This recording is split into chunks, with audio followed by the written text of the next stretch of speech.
Hello friends, welcome back to my channel Priya's lifestyle Tamil. இன்றைக்கி நம்ம பார்க்க போகிற ரெசிபி மசால் பூரி எப்படி பண்ணுறதுன்னு பார்க்கலாம். மசால் பூரி பண்ணுறதுக்காக நான் 1 கப் பச்சை பட்டாணி எடுத்துக்கிறேன். அதை தண்ணி ஊற்றி ஒரு 8 மணி நேரம் போல் ஊற வச்சுக்கலாம். பட்டாணி 8 மணி நேரம் நல்லா ஊறி இருக்கு. இப்போ இதை நல்லா வாஷ் பண்ணி வடிகட்டி எடுத்துப்போம். இப்போ ஒரு குக்கர் எடுத்துட்டு அதில் நம்ம ஊற வச்ச பட்டாணியை போட்டுக்கலாம். 2 உருளைக்கிழங்கு நான் கட் பண்ணி போட்டுக்கிறேன். 1/4 டீஸ்பூன் மஞ்சள்தூள் ஆட் பண்ணிப்போம். 2 டம்ளர் தண்ணி ஊற்றி இதை ஒரு 5 விசில் போல் வேக வச்சு எடுத்துக்கலாம்.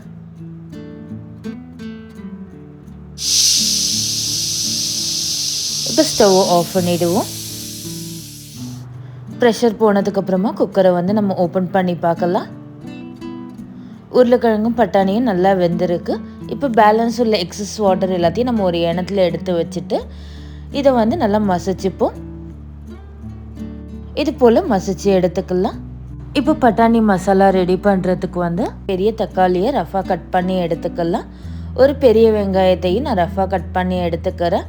ஒரு பச்சை மிளகாயை 2ஆக கிள்ளி எடுத்துக்கிறேன். கொஞ்சமாக புதினா நான் காய வச்சது இருந்தது, அதை எடுத்துக்கிட்டேன். 1/2 கப் போல் கொத்தமல்லி எடுத்துக்கிறேன். உங்ககிட்ட ஃப்ரெஷ்ஷாக புதினா இருந்ததுன்னா அதை 1/4 கப் எடுத்துக்கோங்க. இப்போ ஸ்டவ் ஆன் பண்ணி அதில் 1 டேபிள் ஸ்பூன் போல் எண்ணெய் ஊற்றிக்கிறேன். நம்ம கட் பண்ணி வச்சுருந்த வெங்காயத்தை இதில் போட்டுப்போம். ஒரு பச்சை மிளகாயை 2ஆக கட் பண்ணி அதையும் ஆட் பண்ணிக்கிறேன். இப்போ இது ரெண்டுத்தையும் நல்லா வதக்கிப்போம்.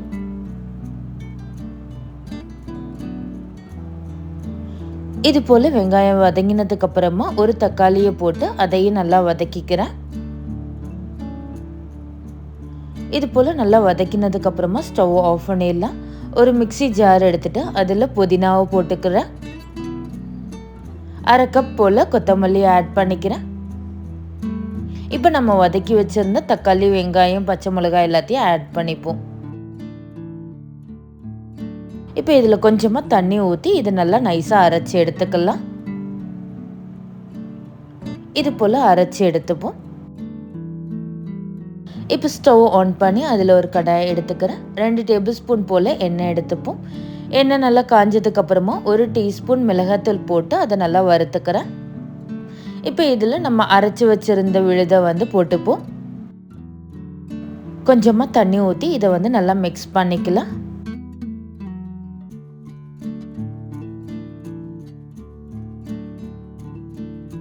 இது போல் கொதி வந்ததுக்கப்புறமா 1/2 டீஸ்பூன் ஜீரகத்தூள் போட்டுக்கிறேன்.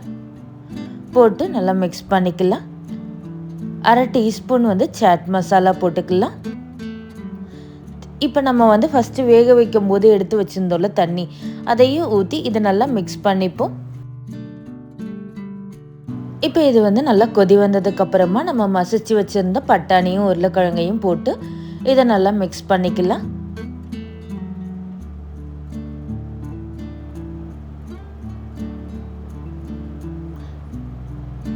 இது நல்லா கொதி வந்ததுக்கப்புறமா ஸ்டவ் ஆஃப் பண்ணிவிடுவோம். இப்போ இதில் ஒரு 1/2 மூடி போல் எலுமிச்சம்பழத்தை நான் பிழிஞ்சு விட்டுக்கிறேன். சூப்பராக பட்டாணி மசாலா ரெடி ஆயிடுச்சு. இப்போ நான் ரெடிமேட் பூரி என்கிட்ட இருக்குது, அதை நான் பொரித்து எடுத்துக்கிறேன்.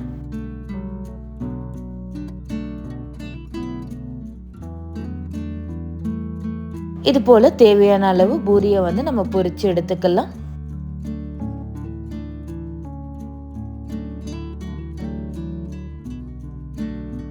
பூரி எல்லாம் ரெடி ஆகிடுச்சு.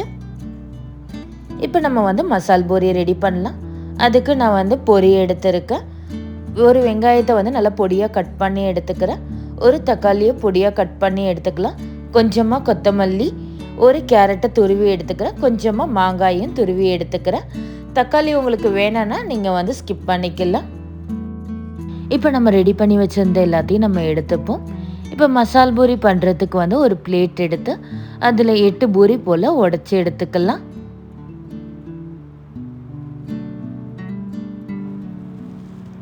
ஒரு 1/2 கப் போல் பொரியை ஆட் பண்ணிக்கிறேன். இப்போ ஒரு கரண்டி போல் நம்ம ரெடி பண்ணி வச்சுருந்த பட்டாணி மசாலாவை ஊற்றிக்கலாம். பொடியாக கட் பண்ணி வச்சுருந்த வெங்காயத்தை ஆட் பண்ணிக்கிறேன். கொஞ்சமாக துருவின கேரட் சேர்த்துக்கலாம். கொஞ்சமாக பொடியாக கட் பண்ணி வச்சுருந்த தக்காளியை ஆட் பண்ணிக்கிறேன். துருவி வச்சுருந்த மாங்காயை ஆட் பண்ணிக்கலாம்.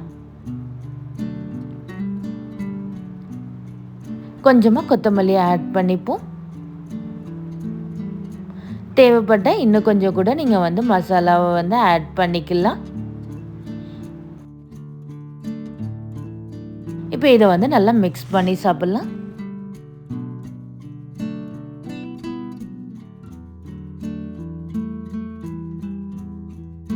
சூப்பரான டேஸ்டியான மசால் பூரி ரெடி ஆயிடுச்சு.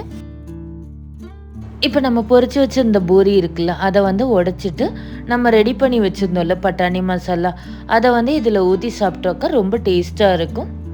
கண்டிப்பாக இதையும் ட்ரை பண்ணி பாருங்கள்.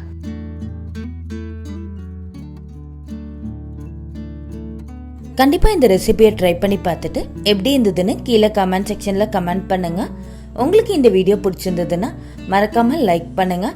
உங்கள் ஃப்ரெண்ட்ஸ் அண்ட் ஃபேமிலி கூட ஷேர் பண்ணுங்கள். இன்னும் நம்ம சேனலை சப்ஸ்கிரைப் பண்ணலைன்னா மறக்காமல் சப்ஸ்கிரைப் பண்ணிக்கோங்க. இதே போல் இன்னொரு இன்ட்ரெஸ்டிங்கான வீடியோவோட பார்க்கலாம். பாய்.